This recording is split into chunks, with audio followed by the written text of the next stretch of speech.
আহা, মরণ! এই পোড়ামুখ মিনসে নিয়ে আর পারি না।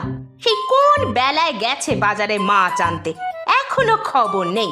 আজ আসুক বাড়িতে, আজ ওর একদিন কি আমার একদিন। না, বড্ড দেরি হয়ে গেল। গিন্নি আজ আর আস্ত রাখবে না। ও বাবা, দুটো খেতে দেবে বাবা, ও বাবা। আহারে বুড়িমা, তুমি বুঝি খাওনি আজ? না বাবা, কদিন ধরেই কিচ্ছু খাইনি।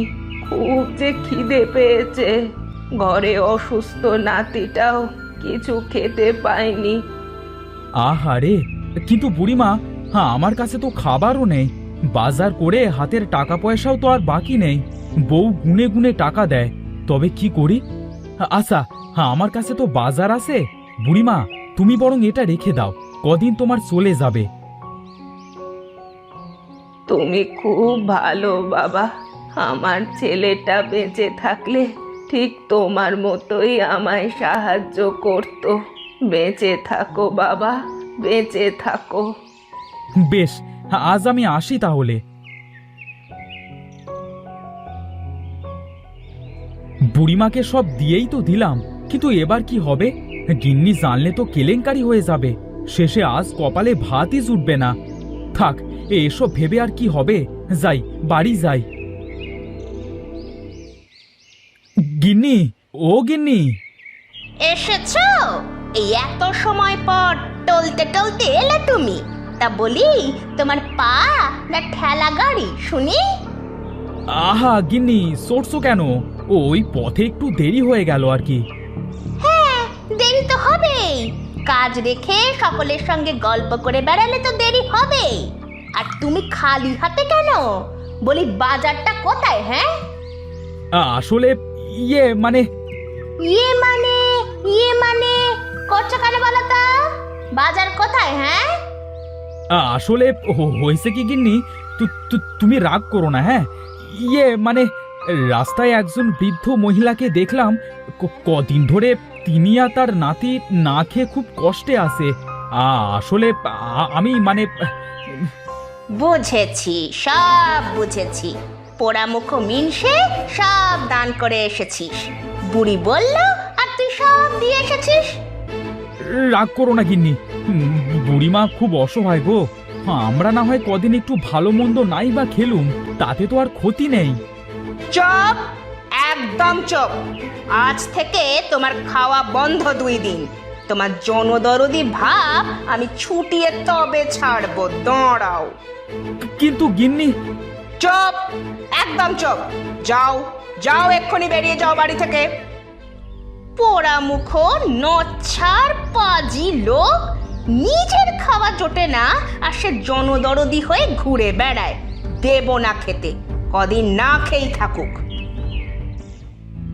ধু, খুব খিদে পেয়েছে। হে, এবার কি করি? আর ভালো লাগে না। বেহাইতি বউ, তাই কিছু বলি না। বেচারা বুড়িমার কষ্টের কথা শুনেও এমন ব্যবহার করলো।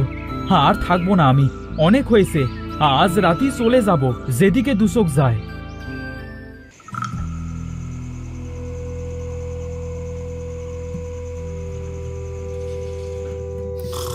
যাক, গিন্নি ফসফস করে নাক ডেকে ঘুমাচ্ছে।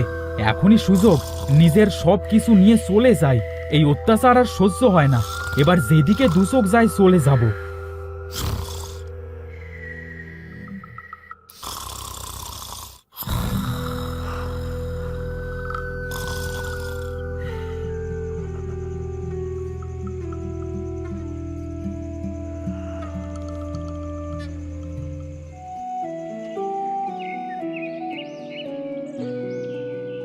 উফ, আর তো পারি না।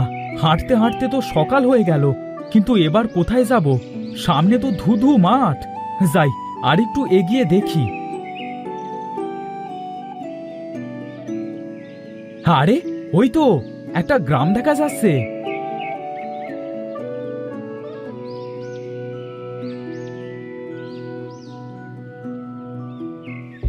কি ব্যাপার? এত বড় গ্রাম, কিন্তু একটাও জনমানুষ দেখছি না। যাই, একটা বাড়ি গিয়ে দেখি।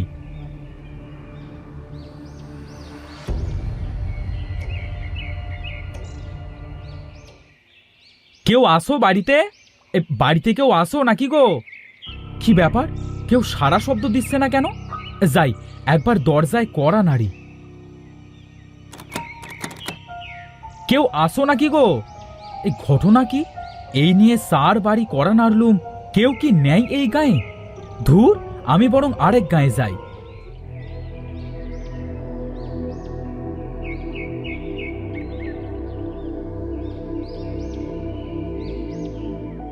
ওই তো একটা মানুষ দেখা যায়, যাই একটু কথা বলে দেখি। ও ভাই, শুনছেন? কে কে? আপনি কে?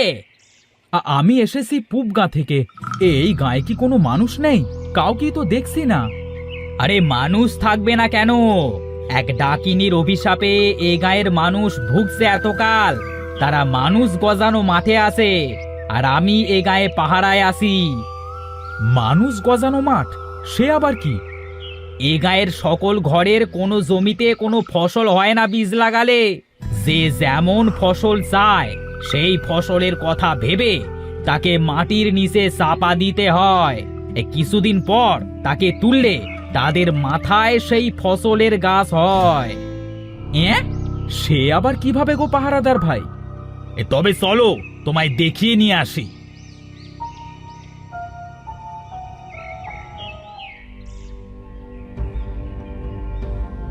ওই দেখো, সব মানুষ মাটিতে পোঁতা। ওদের যখন তোলা হবে তখন ওদের মাথায় সেই সবজি গজানো থাকবে। কিন্তু কাউকেই তো দেখছি না। সকলই আছে মাটির নিচে। তোমার কি সবজি চাই বলো, তারপর সেই সবজি মনে করে তোমাকেও পুঁতে দিই। দেখবে কিছুদিন পর সেই সবজি তুমিও পাবে। তাই নাকি? বেশ বেশ, আমাকেও তবে পুঁতে দাও। ওগো, এ আমার কি সর্বনাশ হলো গো! এখন আমি কি করব গো? আমার স্বামী যে গৃহত্যাগী হলো গো, সব ছেড়ে চলে গেল গো। এ কি গো, তুমি এভাবে কাঁদছো কেন? আমার স্বামী কাল রাতে চলে গেছে। এই দেখো, তার সব জামা কাপড় একটাও নেই। এখন আর কাঁদছো কেন গো? তুমি যার দজ্জাল বউ, নিশ্চয়ই কালো স্বামীকে যা নয় তাই বলে গালমন্দ করেছো। এত অত্যাচার কি আর কারো গায়ে সয়? ঠিকই বলেছ গো পুঁটির মা, আমি আসলেই ওর সাথে অমন ব্যবহার করে ঠিক করিনি। দেখো, যদি ফেরে, তোমার স্বামী লোক ভালো, তাই তোমার এসব জ্বালাতন সহ্য করেছে। অন্য কেউ হলে বউকে বিদেয় করে দিত। আমি বরং যাই, তুমি দেখো কি করবে।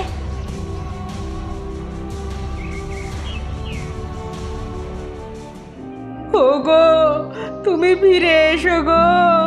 আমি আর কোনোদিন তোমার অবাধ্য হব না গো। এ আমার কি সর্বনাশ হলো গো! হো মাগো, হে কি জায়গায় এসে পড়লাম আমি! এই যে দেখি মানুষের কঙ্কাল, ভাঙা হাড়গোড়। হায় হায়, সেই পাহারাদার তবে আমাকে ঠকালো। এবার কি হবে?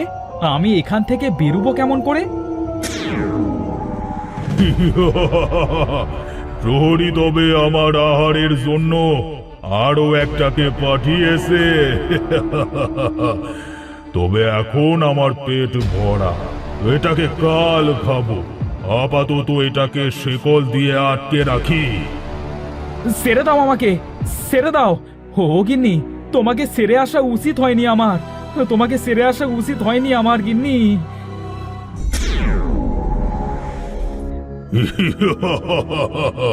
থাক তুই এখানে।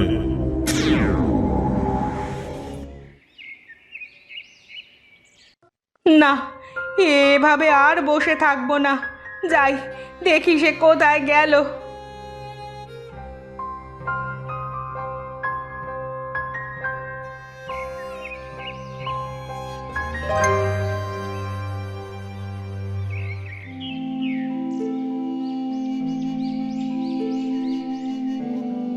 কত দূর হাঁটতে হাঁটতে এলুম, তার দেখা তো এখনো পেলুম না। এ কি, ওইখানে কে যেন যজ্ঞ করছে মনে হয়। আয় দৈত্য আয়, আমার ডাকে সাড়া দে। আয় দৈত্য, আয়। বল, কি চাস তুই? আজ তোকে একটা মানুষ বলি দিলাম, আমাকে আরো শক্তিশালী বানিয়ে দে। বেশ, দেব। তবে এই অমাবস্যায় আমার আরো একটা মানুষ চাই। তারপর আমি তোকে সর্বশক্তিমান বানিয়ে দেব। বেশ, তবে তাই হোক। কি সর্বনাশ! তবে কি তিনি এই শয়তান দৈত্যর পাল্লায় পড়লো? এবার আমি কি করি? না, জানতে হবে তিনি কোথায় আছে, আর একটু দেখি। এই বোকা লোকজনদের বলি দিয়ে আমি হব সর্বশক্তিমান। মানুষ গজানো মাঠে সব মানুষকে পুঁতে দেওয়ার পর সেই দৈত্য তাদের খেয়ে ফেলে আমায় শক্তি দেয়। সর্বনাশ! তার মানে সে এখন মানুষ গজানো মাঠে আছে। সেই মাঠ নিশ্চয়ই এখানেই কোথাও আছে। যাই যাই, একটু খুঁজে দেখি।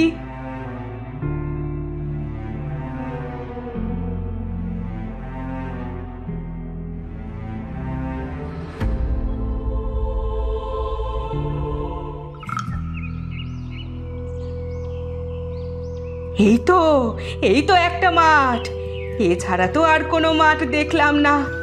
যাই ডাকি, কেউ আছো মাটির ভেতরে? বলি, শুনছো? কেউ আছো? কি কে ডাকছে? কে কথা বলে? কি গিন্নি, তুমি এসেছো? হ্যাঁ গো, অনেক খুঁজে খুঁজে এলুম। তুমি কিচ্ছু চিন্তা করো না, আমি তোমায় এক্ষুনি বের করছি। তুমি কোথায় আছো? সামনেই দেখো নারিকেল গাছ, সেখানটায় এসে মাটি খোঁড়ো। এভাবে মানুষ বলি দিলে সেই শয়তান পাহারাদার অনেক শক্তিশালী হবে, এ আমি লুকিয়ে শুনেছি। একে একে শেষ করতে হবে। এই মাটির গর্তে আগুন লাগিয়ে দিলেই ওরা সবাই মরবে। এই মাটির গর্তেই ওদের দুজনের প্রাণ ভোমরা। দাঁড়াও, আমি পাথর ঘষে আগুন জ্বালাচ্ছি দৈত্য আসবার আগেই। এটা ওদের মায়া মাঠ। বেশ, আগুন জ্বালো।